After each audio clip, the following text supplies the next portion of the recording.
fisiopatología y tratamiento del choque post. Gracias, doctor. Buenos días a todos los integrantes del cuerpo médico. Gracias por la invitación para poder compartirles la revisión que he estado haciendo de este tema tan importante del posarresto cardíaco, el choque posarresto cardíaco y lo que se conoce hasta el momento en cuanto a su fisiopatología y el tratamiento. Entonces, vamos a revisar la definición o ver qué tan extendida está esta condición, revisar su fisiopatología, lo que se recomienda hacer actualmente ante este cuadro, cómo evaluar el pronóstico y ver un resumen de lo dicho. Entonces, el arresto cardíaco se considera como el cese de la actividad mecánica cardíaca. Se confirma clínicamente por la ausencia de conciencia, pulso detectable y respiración. Y la mayor parte de los eventos de arresto cardíaco van a tener su origen en algún tipo de problema coronario, pero va a haber otros diagnósticos que van a poder terminar en producir el arresto cardíaco. Este evento al final va a desencadenar una serie de acciones y de manejos que van a tener como intención preservar la vida del paciente. Es una condición que en los estudios hechos en Europa tiene una incidencia variable dependiendo de los registros utilizados para consignar estos eventos. Si tomamos en cuenta los eventos de arresto cardíaco que ocurren de forma extrahospitalaria, o sea, en ambientes públicos, en el domicilio de los pacientes, se ha encontrado una incidencia que puede ir de 67 a 170 casos por cada 100.000 habitantes. En este caso, se considera todos los ritmos que vayan a presentarse en ese momento, es decir, pacientes que tengan arresto cardíaco y se identifique fibrilación ventricular, taquicardia ventricular sin pulso o asistolia o casos de disociación electromecánica. En general, todos los ritmos que se hayan identificado al momento de evaluar el arresto cardíaco de forma extrahospitalaria. Este arresto cardíaco extrahospitalario es el más extendido, el más frecuente, y el que trae, por decirlo así, la mayor tasa de mortalidad. Cuando se evalúa un determinado ritmo de arresto cardíaco, se encuentra que la fibrilación ventricular se puede identificar hasta el 23% de los casos de arresto cardíaco. Y la supervivencia va a depender si se evalúa un determinado ritmo de paro o un ritmo específico. Si se considera el global de todos los ritmos encontrados en los arrestos cardíacos extrahospitalarios, vamos a tener en cuenta que la supervivencia puede ir del 8 al 10% de todos los ritmos. Pero si se considera que la causa o el hallazgo es de fibrilación ventricular al momento del arresto cardíaco extrahospitalario, esta supervivencia mejora, va del 21 al 27%. Ahora ya es otro tema el hablar del arresto cardíaco intrahospitalario. Se considera que puede haber representar entre 1.5 a 2.8 casos por cada 1.000 ingresos hospitalarios. Por supuesto, al ocurrir dentro de un ambiente hospitalario donde hay la posibilidad de identificarlo oportunamente y dar un tratamiento adecuado en el tiempo adecuado, la mortalidad en este tipo de eventos es menor que en los extrahospitalarios por todas esas condiciones que se dan a su favor.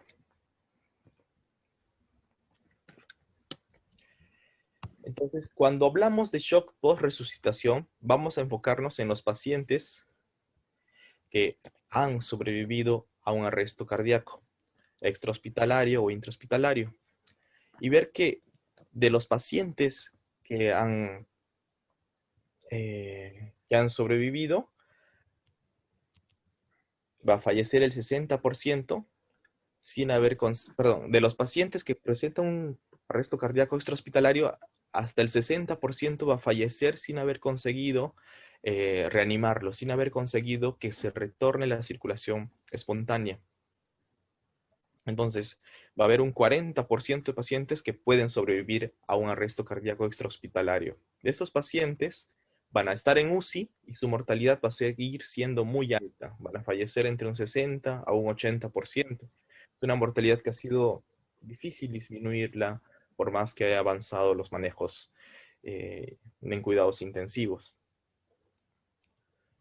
Entonces, esta mortalidad va a tener relación a que el proceso de deterioro ocurrido durante el arresto cardíaco va a tener repercusión hemodinámica que va a llevar a disfunción multiorgánica y muerte, además de que va a generar en los pacientes que sobrevivan una alta carga de compromiso neurológico afectando su capacidad funcional y su pronóstico a largo plazo, así como la afectación cardíaca y sus secuelas. Entonces, el shock post-resucitación es un estado caracterizado por hipotensión arterial e hipoperfusión tisular, que ocurre luego de un episodio de resucitación y el paciente que ya ha tenido un retorno a la circulación espontánea. Es un paciente ya recuperado del arresto cardíaco que mantiene circulación espontánea, pero que persiste en un estado de hipotensión arterial e hipoperfusión tisular y requiere un soporte vasopresor continuo. Entonces, este cuadro va a estar presente entre el 50 a 70% de los pacientes recuperados de arresto cardíaco. Y la mortalidad tiende a ser entre un 20 y 55%, sobre todo en los primeros días. Entonces, se ha identificado que en estos pacientes el compromiso que lleva a la aparición del shock post-resucitación va a estar dado por disfunción miocárdica, que de por sí, tomando en cuenta que los pacientes que presentan este cuadro de arresto cardíaco, en su gran mayoría van a tener algún compromiso cardíaco coronario de por sí, que muy probablemente ya haya reducido la función ventricular. Y si a esto se agrega los componentes que vamos a ver en adelante, va a hacer que la disfunción miocárdica sea muy prevalente en estos pacientes. Como parte del compromiso multiorgánico por el estado de hipoperfusión, isquemia, vamos a ver que también se encuentra insuficiencia renal aguda hasta en 37% de los casos, llegando a necesitar hasta un tercio de estos pacientes terapia de reemplazo renal. La hepatitis hipóxica es un poco menos frecuente, pero también se describe, y en la gran mayoría de los pacientes va a haber acidosis metabólica. Entonces, la fisiopatología detrás de esto va a estar en la relación de respuestas dadas a un estado de isquemia sistémica y posterior reperfusión. Veamos, un paciente que durante el arresto cardíaco se encuentra en un estado de hipoperfusión, en el que se depleta el ATP, se empieza a realizar glicólisis anaerobia con la menor producción de energía, aumenta la producción de lactato, se establece un estado de acidosis, existe disfunción de bombas de membrana, disfunción de las mitocondrias, elevación de calcio. Las paredes mitocondriales empiezan a estar más permeables, aumenta la producción de calcio que hace que haya aumento del gasto metabólico intracelular. Y luego este paciente que tras administrarle las maniobras de reanimación cardíaca, va a conseguir un retorno de la circulación espontánea. Entonces va a pasar a un estado de reperfusión, en el que empiezan a recibir aporte tisular de oxígeno, pero este oxígeno que ingresa en sus etapas iniciales va a estar mezclado con especies reactivas de oxígeno, O3, que van a generar destrucción celular por daño en la membrana de las células. Va a generar incremento de la permeabilidad mitocondrial y va a generar un tipo de respuesta inflamatoria sistémica, en el que, similar a un cuadro de una sepsis, va a generar daños difusos a múltiples órganos. Entonces, el doble daño generado por estos dos estadios en el que inicialmente hay un estado de isquemia con depresión de oxígeno y daño celular, con elevación de los niveles de calcio, y posteriormente hay una reperfusión oxigena, un aumento de la carga de las especies reactivas de oxígeno que van a terminar dañando la mitocondria, dañando sus paredes, aumentando la permeabilidad, con lo que van a liberar caspasas que van a inducir a la apoptosis celular, incrementando marcadamente la respuesta inflamatoria sistémica por esta muerte celular diseminada y por la al dañar las mitocondrias también genera una reducción de la actividad metabólica y por lo tanto el funcionamiento de diferentes órganos, entre ellos el corazón y las células musculares lisas de las arterias. Entonces, si nos enfocamos primero al efecto sobre el corazón, sobre el miocardio, secundario a este evento por resucitación, vamos a ver que en los primeros estudios que se han realizado en las unidades de cuidados intensivos para valorar cuál es el estado hemodinámico de estos pacientes y sobre todo determinar cómo se desarrolla la función cardíaca y cómo se ve afectada en las primeras horas y en los primeros días, se va a encontrar que al inicio los pacientes que ingresan a UCI van a encontrar un índice cardíaco muy reducido, que recién empieza a mostrar cierta mejoría de este índice cardíaco luego de pasadas las primeras 24 horas del arresto cardíaco. Este va a ser las primeras 24 horas va a ser el momento donde la función ventricular va a estar más disminuida y donde donde va a haber mayor requerimiento de vasopresores e inotrópicos. Si bien en los pacientes que al inicio estén inestables hemodinámicamente, hipotensos, se puede encontrar que las presiones y el llenado del ventrículo izquierdo se encuentren incrementadas. Luego de las primeras horas de estancia en UCI, se encuentra que las presiones de llenado empiezan a disminuir, se vuelven normales o inclusive están disminuidas. Y esto se va a ver en relación a que lo que va a predominar posteriormente en las primeras horas, además del compromiso cardíaco, va a ser el compromiso vascular sistémico, con un cuadro de vasoplejía, como veremos luego. Entonces, cuando se han hecho estudios ecocardiográficos para valorar el compromiso del ventrículo izquierdo, se encontró que había un estado de disfunción sistólica y diastólica, que se asocian a diversos factores que pueden entrar en asociación, como viéndose una mayor disfunción ventricular en pacientes que hayan llegado al arresto cardíaco por causa de una oclusión coronaria, que se da en muchos casos, por el mismo proceso de isquemia y reperfusión, con todo el compromiso inflamatorio que puede tener el miocardio. La necesidad de fibrilaciones repetidas, cuanto mayor voltaje y mayor número de descargas reciba un paciente para conseguir su reanimación, va a generar mayor deterioro de la función ventricular. Además, durante el proceso de reanimación, muchas veces los pacientes reciben dosis continuas, repetitivas de adrenalina, lo cual puede, asociado al estado eh, de liberación de catecolaminas durante la reperfusión, generar una cardiopatía adrenérgica, es decir, una disfunción ventricular asociada a la adrenalina. Entonces, estos pacientes se han visto en los estudios que es en las primeras 24 horas donde se da la mayor caída de la fracción de eyección del ventrículo izquierdo. Y se ha notado en los pacientes que tiene esta caída es más pronunciada, que tiene una mortalidad mayor, tanto a corto como a largo plazo.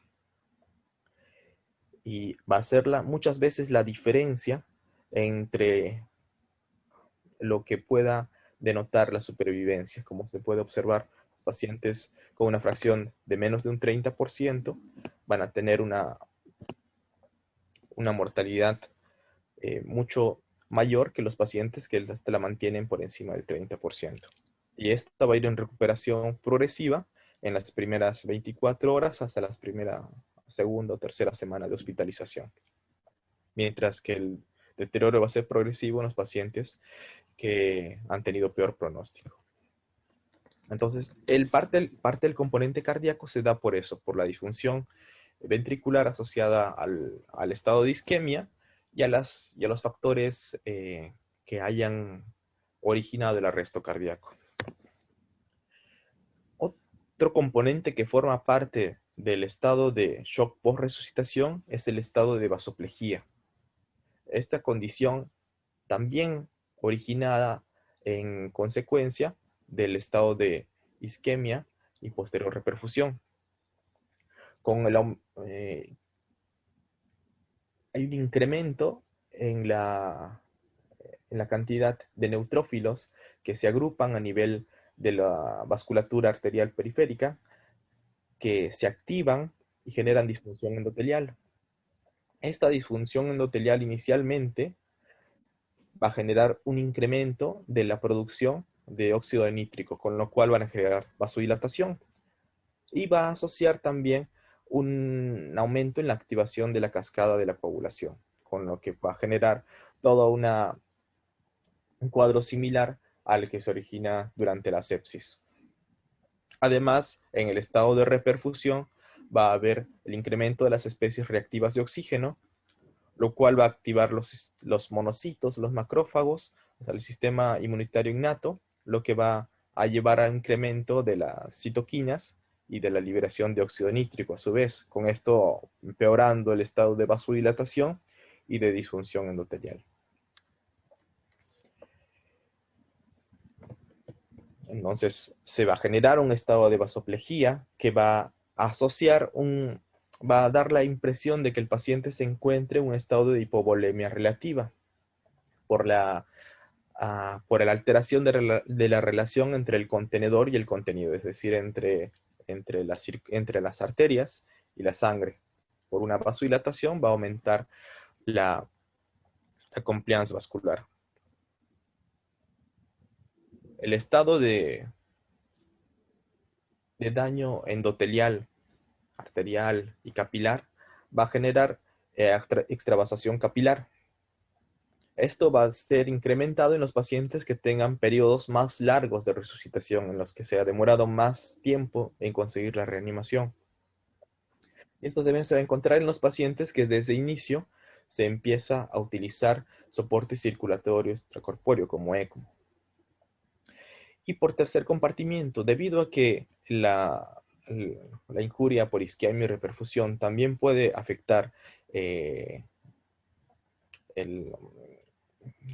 los órganos abdominales, entre ellos el intestino, va a generar un estado de hipodinamia intestinal, con lo que va a dar un cuadro de adinamia intestinal, un hilio, con lo que va a haber pérdidas de volumen retenidos en todo el ámbito intestinal. Además de que va a haber injuria intestinal, con lo que puede haber extravasación de, de líquidos hacia la cavidad abdominal. Todos estos factores van a generar no solo una hipovolemia relativa, sino al final hipovolemia, por lo que parte que va a ser un eje fundamental a ser tratado en el manejo inicial del shock post-resucitación, por todos estos factores que predisponen a la hipovolemia.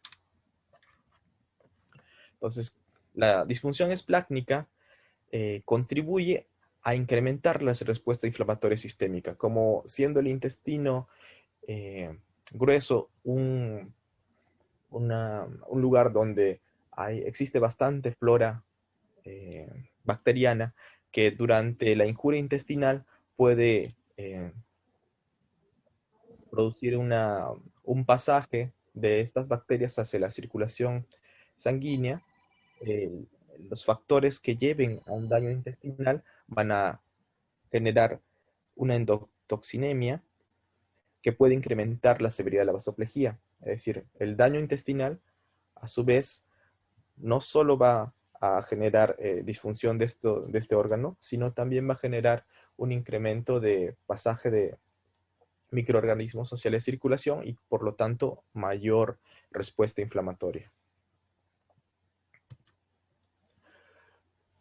Durante el estado de hipoperfusión puede haber disfunción de varios sistemas hormonales. Entre ellos, lo más estudiado hasta ahora es la posibilidad de que haya insuficiencia adrenal relativa. Se ha encontrado que hay una deficiencia de catecolaminas hasta en el 52% de los pacientes posarresto cardíaco. Entonces, en algunos casos se identifica que las glándulas adrenales no producen más catecolaminas o que éstas hayan sido depletadas prematuramente por todo el estado de inestabilidad hemodinámica que cursa el paciente luego de la reanimación. Y se ha encontrado además que el hipotálamo disminuye la producción de la arginina vasopresina. Por lo tanto, con esto contribuyendo, con estos dos factores, a que haya una mayor vasodilatación, es decir, disminuye el tono vascular arterial. Entonces, en el shock post-resucitación va a haber, puede partir de una disfunción miocárdica por la isquemia, por la reperfusión, por un daño coronario, una disfunción miocárdica basal, que va a disminuir el gasto cardíaco, lo cual va a afectar la perfusión de los órganos. Puede haber disfunción esplácnica, daño intestinal, con lo cual se suma a toda la respuesta inflamatoria de la parada cardíaca el incremento de endotoxinas y de marcadores inflamatorios generados por el intestino y su contenido, lo cual va a generar un mayor estrés hormonal y por lo tanto va a haber resistencia a los vasopresores. Va a necesitarse utilizar mayor dosis de vasopresores, con lo cual va a haber una sobrecarga miocárdica por adrenérgicos, lo cual va a empeorar la disfunción miocárdica, convirtiéndose todo esto en un círculo vicioso que va a empeorar el estado hemodinámico del paciente y acelerando su muerte. Entonces, la conjunción de todos estos factores es la que se debe controlar lo más pronto posible en el manejo inicial.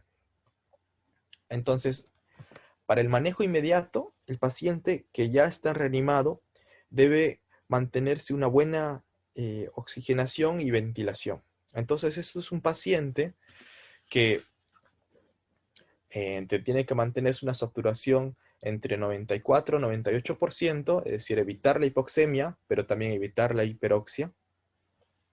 Pero hasta que no se tenga una fuente fiable de medición de la saturación o de la presión arterial de oxígeno, es mejor tratar de brindarle FiO2 100% hasta conseguir esta medición fiable, que sea 94 o 98 en saturación o presión arterial de oxígeno entre 75 y 100 milímetros de mercurio.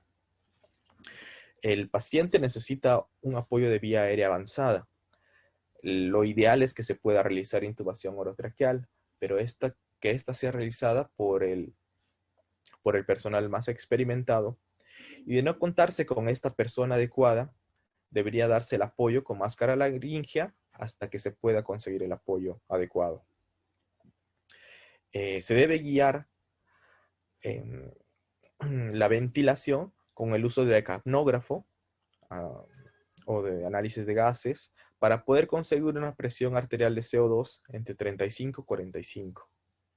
Recordar que parte de la terapia que veremos luego de hipotermia terapéutica puede llevar a estados de hipocapnia, lo cual también tenemos que evitar y regular durante este manejo. Son pacientes que durante su estancia van a requerir una evaluación posterior de su estado neurológico. Es decir, cuando se usan los sedantes, se tiene que pensar en que va a haber momentos que se necesite reevaluar al paciente, ver cómo despierta su capacidad neurológica si está preservada o no, entonces se prefiere el uso de sedantes de acción corta, como propofol y remifentanilo de mantenimiento, en lugar de midazolam y fentanilo. Entonces, una vez que se consigue el mantenimiento de una buena oxigenación y ventilación, hay que tener pues, un soporte hemodinámico adecuado.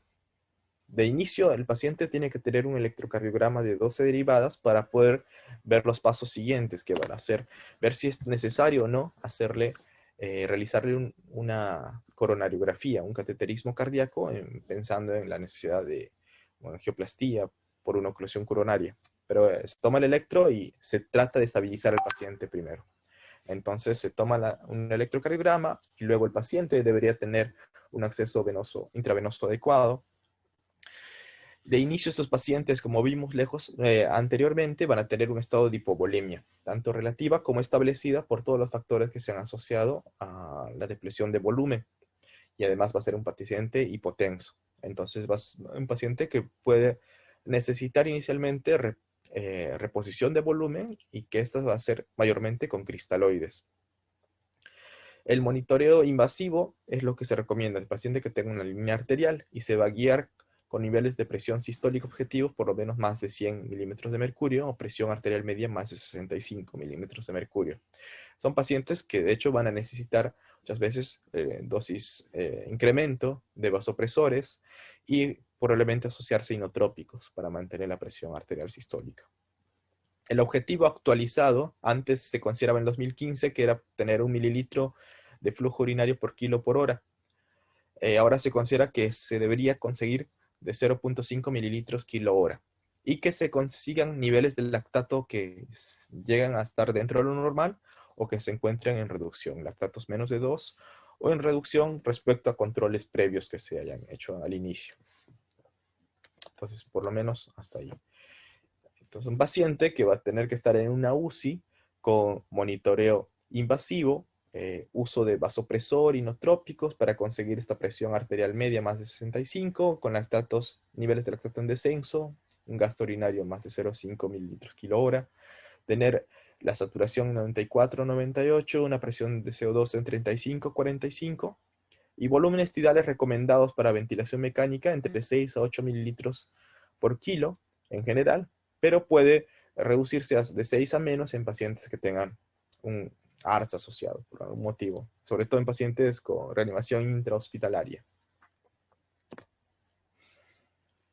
Entonces, la terapia de reposición de fluidos es muy importante. Se ha visto que estos pacientes, por más que puedan tener una injuria miocárdica con una disfunción ventricular de base y que esta empeore después del arresto cardíaco, se han visto que estos pacientes tienen una alta necesidad de reposición de fluidos. Y esta ha sido, por más que haya sido guiada de forma invasiva, se ve que estos pacientes, al recibir estos volúmenes de 4 o 5 litros, inclusive de 4 a 7 litros en las primeras 24 horas, obtiene mejoría en la presión arterial y una reducción en la aparición de injuria renal aguda.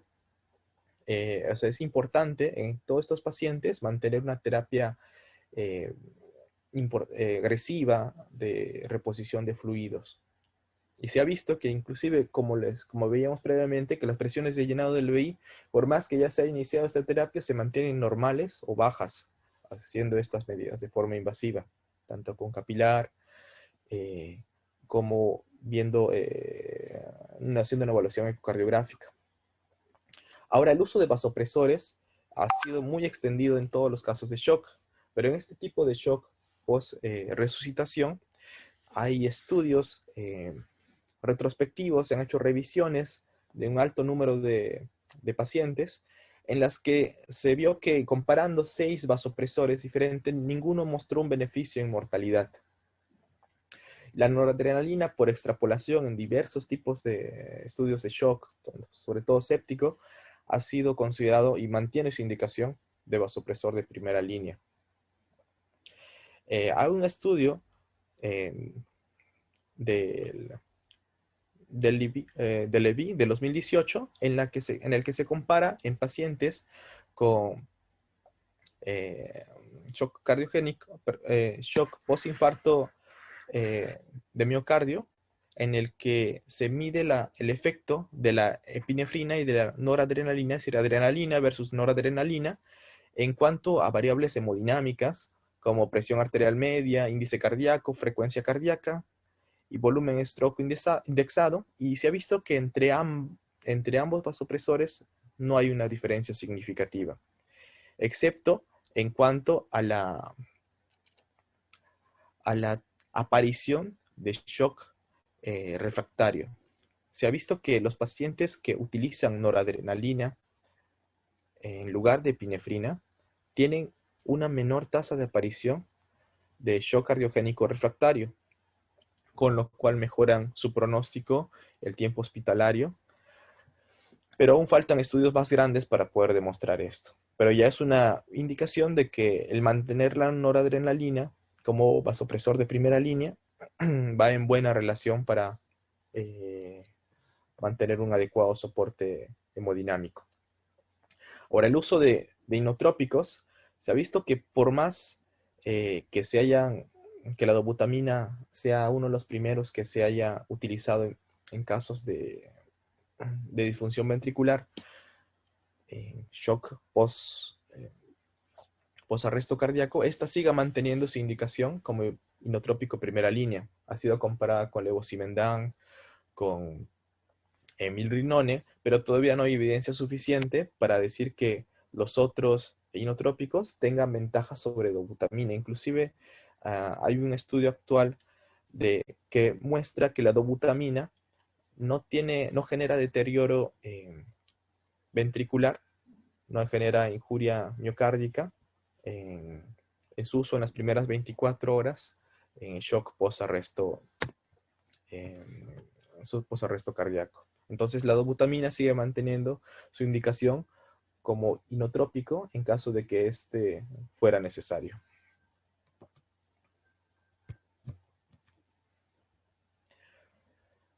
Con otras terapias que se podrían extrapolar de otros pacientes que hayan tenido necesidad o manejo de shock en UCI, los corticoides, por más que hayan habido registros pequeños, aún no terminan de demostrar un beneficio importante en su uso en pacientes con shock post-arresto cardíaco. Por lo tanto, actualmente, con las guías de resucitación del 2021 de la Sociedad Europea de Cuidado Intensivo, no se recomienda el uso de corticoides de forma rutinaria. Lo que hay que corregir como parte de medio interno es la hipercalemia, que suele ser muy frecuente en los cuadros post-arresto cardíaco. Y la persistencia de la hipercalemia durante el estado de reanimación y de soporte inicial va a asociarse a un peor pronóstico. Una vez que se corrija la acidosis y con la liberación de las catecolaminas y el uso de adrenalina en los primeros momentos de reanimación, puede llevarse al otro extremo a los pacientes, puede llevarse a la hipocalemia. Y se ha visto que es más frecuente en estados de hipocalemia que puede aparecer arritmias ventriculares y por lo tanto haber recurrencia del arresto cardíaco, nuevos episodios de arresto cardíaco ya en UCI. Entonces los niveles adecuados de potasio recomendados se dan entre 4 a 4.5 miliequivalentes litro. Eso es lo recomendado actualmente en este tipo de pacientes. Y es adecuado mantener una glicemia para evitar tanto la hiperglicemia como la hipoglicemia. No ser tan estrictos en el control de glicemia, para poner un límite inferior de 140, pero no más de 180. Entonces, si las terapias iniciales con reposición de volumen, la fluidoterapia, el uso de vasopresores inotrópicos, no se consigue estabilizar al paciente, se puede considerar la inserción de asistencia circulatoria mecánica. Actualmente el uso de Impella se ha observado que en los registros de shock cardiogénico en pacientes recuperados de arresto cardíaco extrahospitalario, hasta un 15% pueden necesitar ese soporte circulatorio mecánico. Pero en los estudios no se ha encontrado que haya un beneficio cuando se compara el Impella con el uso en algunos centros de balón de contrapulsación intraórtico. Se ha visto que Impella puede generar inclusive un mayor incremento de sangrado que con el balón de contrapulsación. pero hay estados hemodinámicos de los pacientes que no pueden ser compensados con el balón de contrapulsación. Sin embargo, hasta el momento la evidencia no es conclusiva respecto a recomendar Impela y se debería decidir su uso de acuerdo a cada paciente. Si un paciente que necesita hacerse un procedimiento y no tiene todavía la estabilidad hemodinámica para poder tolerar este procedimiento como un cateterismo con angioplastía, se podría considerar el uso del Impela para poder llevar a cabo el procedimiento. Aquí hay un estudio donde se comparó a pacientes con infarto de miocardio y shock cardiogénico. El 92% de estos pacientes había tenido arresto cardíaco y el tiempo de reanimación y recuperación de la circulación espontánea había sido 24 minutos. En estos pacientes se comparó entre usar Impela y balón de contrapulsación y no se evidenció diferencias en la mortalidad, siendo en ambos casos alta.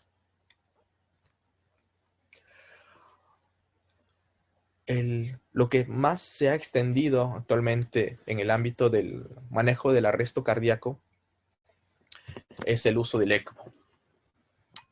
Entonces, la terapia de ECMO, para proveer tanto soporte circulatorio y oxigenatorio a los pacientes, el ECMO venoarterial, puede ser considerado en pacientes como puente a recuperación en pacientes que han tenido cuadros graves con shock por resucitación, pero que mantengan un estado neurológico preservado.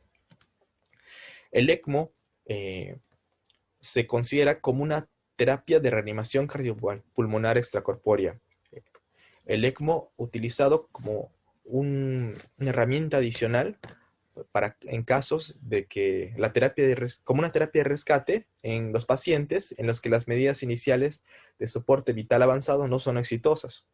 Y por lo tanto, el ECMO puede mejorar el estado hemodinámico del paciente y facilitar intervenciones específicas como coronariografía más PCI en caso de infarto agudo de miocardio, una oclusión coronaria, o hacer trombectomía pulmonar como en caso de tromboembolismo pulmonar. Entonces el ECMO brinda el soporte necesario para estabilizar al paciente, realizarse el procedimiento y luego permitir darle tiempo a su recuperación. Y se ha visto que la conexión temprana a un soporte circulatorio extracorpóreo en caso de arresto cardíaco refractario parece mejorar la tasa de supervivencia en caso de falla de los métodos convencionales. O sea, el ECMO utilizado en pacientes que mantengan estados de fibrilación ventricular, taquicardia ventricular sin pulso, que no respondan a las descargas y necesiten soporte hemodinámico hasta poder realizarse alguna terapia, alguna intervención que pueda corregir este cuadro. Entonces, se ha visto en algunos estudios que utilizar el ECMO como parte de terapia en arrestos cardíacos extrahospitalarios con fibrilación ventricular refractaria a la reanimación avanzada, el ECMO utilizado temprano para llevar al paciente a cateterismo cardíaco y angiografía puede corregir este estado de fibrilación ventricular refractaria, permitiendo la recuperación del paciente y por lo tanto disminuyendo la mortalidad, aumentando la supervivencia intrahospitalaria.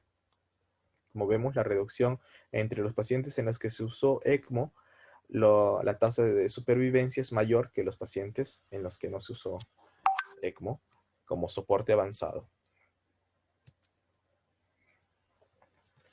Y vemos cuándo incrementa mayormente el éxito de la terapia con ECMO, si se utiliza en pacientes con un ritmo desfibrilable de inicio versus los pacientes que no se detecte un ritmo desfibrilable al momento del arresto cardíaco. Entonces, el utilizar el ECMO como terapia de reanimación cardiopulmonar se ha visto que reduce o incrementa la tasa de supervivencia a la salida versus el uso del ECMO en pacientes que no tenían un ritmo desfibrilable al inicio y que tuvo una alta tasa de mortalidad durante la estancia y que luego del destete también estos pacientes llegaron a fallecer con una tasa de supervivencia muy baja. O sea, los pacientes ideales en los que se debería utilizar el ECMO son pacientes en los que el arresto cardíaco.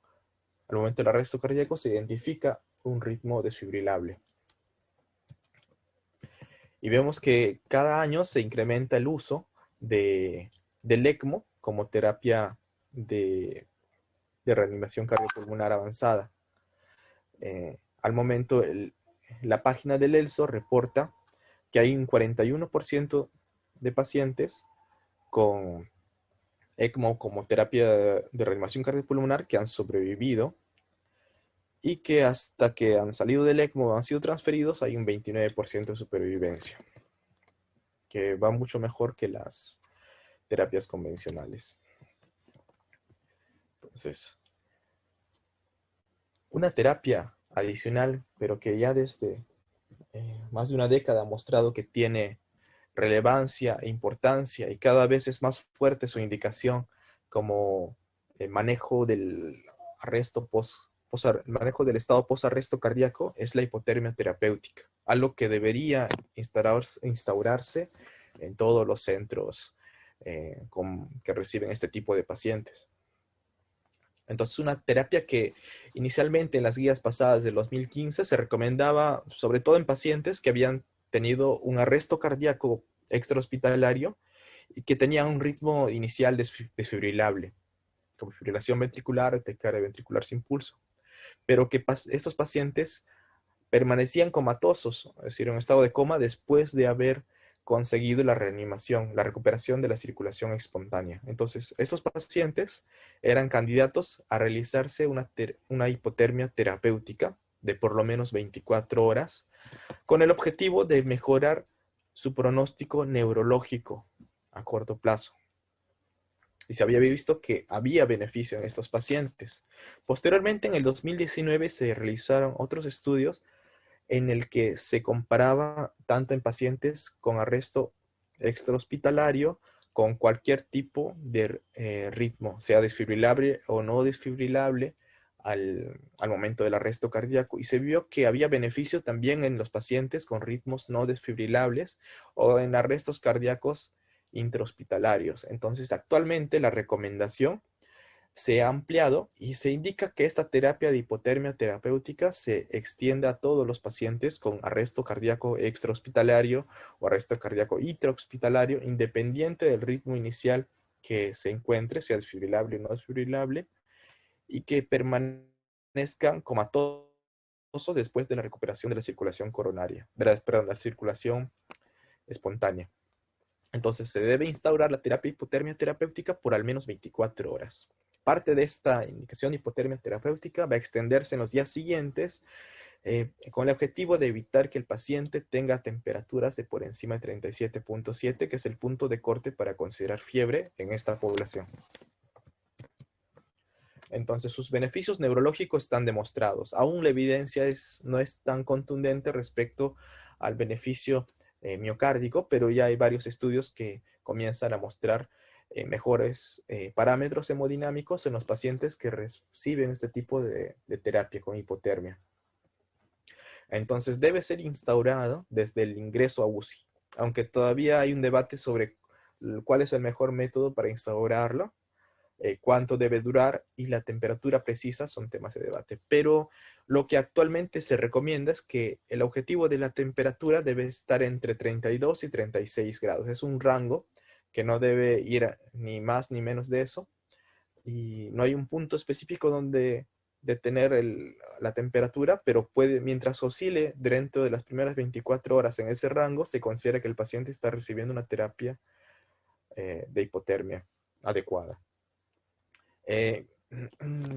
Métodos de instauración, en muchos casos hay equipos que pueden generar el enfriamiento de la sangre, equipos especiales para esto, u otros lo hacen enfriando las soluciones endovenosas de suero, colocando hielo alrededor del paciente, consiguiendo con estos métodos más tradicionales el enfriamiento. Cuando lo inician, algunos reportan esperar unos 5 o 15 minutos desde que se recupera el paciente, desde que recupera la circulación espontánea, evaluar el estado neurológico y si el paciente se mantiene en estado comatoso, instaurar la hipotermia terapéutica. El tiempo de duración, ha habido el debate si es mejor 24 o 48 horas, pero hasta ahora se está considerando que 24 horas sea lo suficientemente beneficiosa y no es necesario llegar a 48 horas de mantenimiento de la hipotermia terapéutica. Entonces, hay algunos estudios que muestran que estados cercanos a 36 grados centígrados pueden conseguir un mejor estado hemodinámico que con 33. Por decirlo que con temperaturas más bajas, las resistencias vasculares sistémicas se incrementan.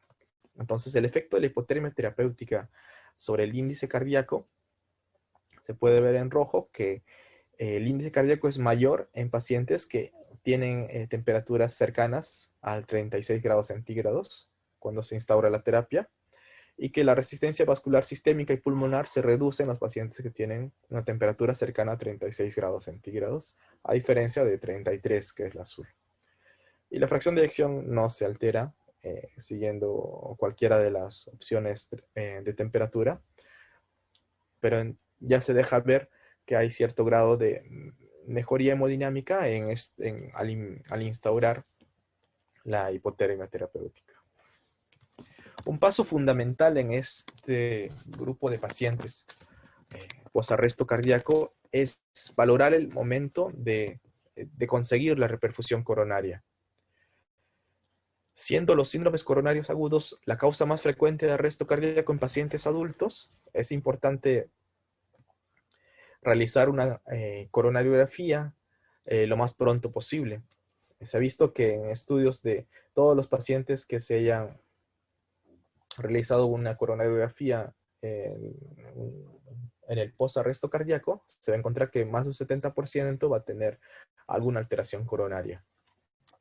Y se ha visto que entre los pacientes que se realiza coronariografía, en los pacientes que tengan un infarto agudo de miocardio con elevación del segmento ST, va a haber una mucho mayor tasa de supervivencia en los que se realiza una coronariografía temprana. Y aún así, en los pacientes que hagan un infarto sin elevación del segmento ST, el beneficio de la coronariografía versus no realizarla sigue siendo significativo. Entonces, en la mayor parte de los casos de esos pacientes vamos a ver que se va a indicar una coronariografía diagnóstica temprana. Entonces, entre los hallazgos angiográficos encontrados según determinados electrocardiogramas posarresto cardíaco, vamos a ver que en caso de que haya elevación del segmento ST, va a haber lesiones coronarias agudas en un 82% de los casos y algún tipo de enfermedad coronaria hasta el 94% de los casos. Y de todos estos pacientes, hasta un 73% llega a necesitar angioplastía. Mientras que se reduce esa proporción en los pacientes con depresión del segmento ST y con el bloqueo de rama izquierda. Pero inclusive en pacientes con electros normales, pero con la sospecha que al final termina siendo que vaya en la coronariografía, termina un porcentaje importante realizándose angioplastía.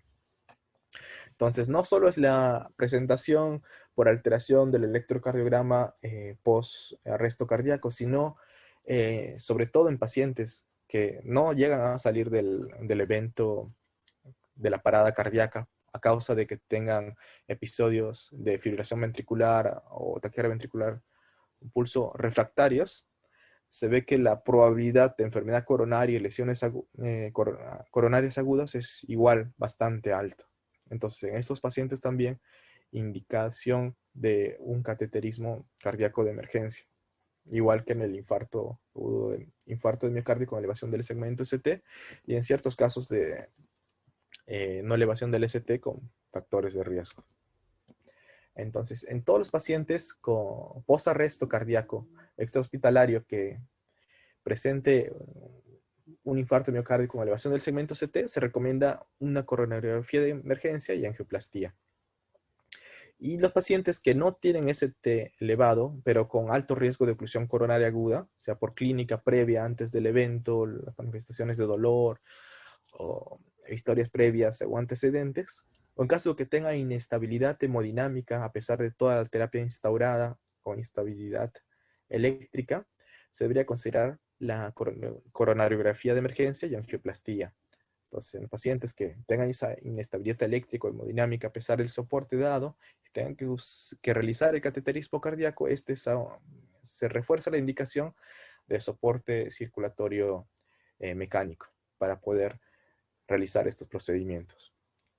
Entonces, se ve que el beneficio de un paciente que se realizó una coronariografía y se le pudo realizar angioplastía es mucho mayor que otro paciente que se le hizo solo coronariografía y no se le llegó a hacer ningún tratamiento, y ambos es mayor la supervivencia que en un paciente al que no se le realizó el cateterismo después del arresto cardíaco. Entonces, esta diferencia persiste en el tiempo con un beneficio de supervivencia en ambos casos, sobre todo en el que se realizó coronariografía y PSI. Es decir, en todos los pacientes post-arresto cardíaco que tengan elevación del ST y se considere que el estado neurológico es recuperable, el paciente debería ir a una coronariografía de emergencia y angioplastía. Y en ciertos casos de ST no elevado, con inestabilidad eléctrica, hemodinámica o por sospecha clínica, debería considerarse la coronariografía de emergencia y angioplastía.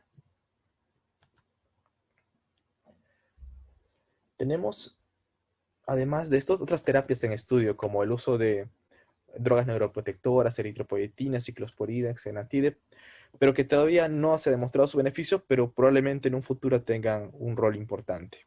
Entonces, después de que el paciente pasa los primeros 3 días, se tiene que valorar cuál es el estado neurológico, si el paciente puede recuperarse o va quizás pensarse en declarar muerte cerebral por el daño difuso que puede haber tenido el cerebro por el periodo de isquemia y reperfusión. Se va a hacer una evaluación conjunto con neurología para valorar su pronóstico. Y en resumen,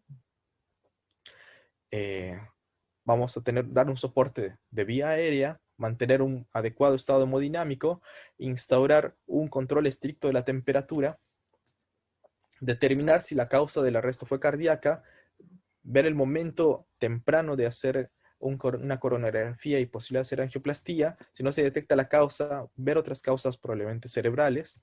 El ingreso a UCI, monitorizar al paciente, tenerlo estable, evitar la aparición de convulsiones, tratarlas con antiepilépticos, levetiracetam, valproato sódico, y hacer una evaluación de pronóstico a las 72 horas para ver si el paciente es recuperable o no. Y si es recuperable, prevención secundaria con desfibrilador en caso que corresponda y rehabilitación. Entonces, eso sería todo. Muchas gracias por su atención. Muchas gracias, Giorgio. Una exposición bastante completa sobre el tema. Si hubiera alguna pregunta, por favor, o comentario, participación, aporte.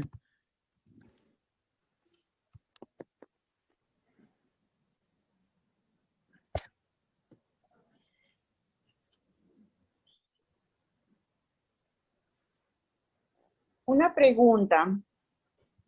Sí, doctora. Nosotros como INCOR tenemos condiciones o tenemos lo necesario para dar hipotermia.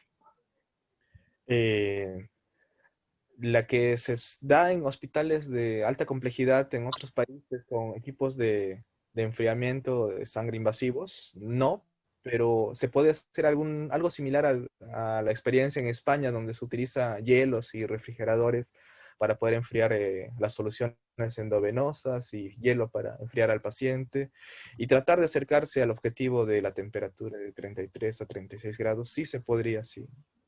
Sí podrían, pero no se ha estado haciendo por algunas dificultades técnicas en no tener toda la precisión con los sensores de temperatura, me imagino. Pero ¿se podría mejorar eso? Sí, probablemente sí. Giorgio, ¿cómo hacemos la evaluación neurológica? Normalmente, va a depender de lo que tengamos a disposición. En otros hospitales prefieren combinar tanto la evaluación de la pupila. Se recomienda que el tercer día se suspendan los sedantes y tanto propofol, fentanilo, remifentanilo, y se evalúe el reflejo pupilar y el reflejo corneal, si están ausentes o presentes, si la pupila mide menos de 6 milímetros, si se le hace un estudio tomográfico o por resonancia magnética para ver el compromiso encefálico post-isquemia reperfusión, que puede ser muy marcado y dar un mal pronóstico, edema cerebral importante.